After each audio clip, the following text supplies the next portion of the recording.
industry? How'd you get in the food industry? Well, again, I like to tell a story about family, and when I was a young kid, I was on restriction all the time.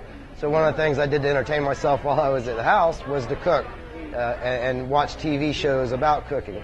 And after getting out of the military, I happened to be a food service distributor salesperson, and I would pick the brain of every chef, every hot dog salesman.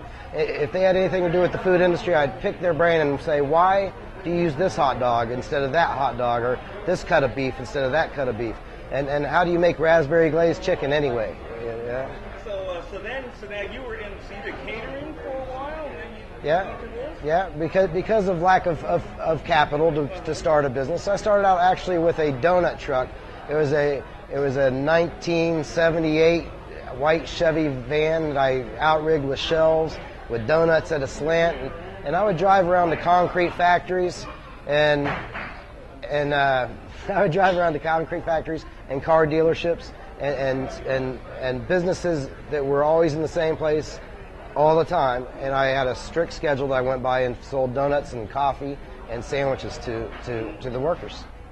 So then, Fish on Fire, so where did that concept come from? Where did that opportunity come from? Where did that name come from? Well, I've always enjoyed fishing, and my fishing buddies and I were out at sea one day. It was rough. We were fishing. There was no bites going on at all.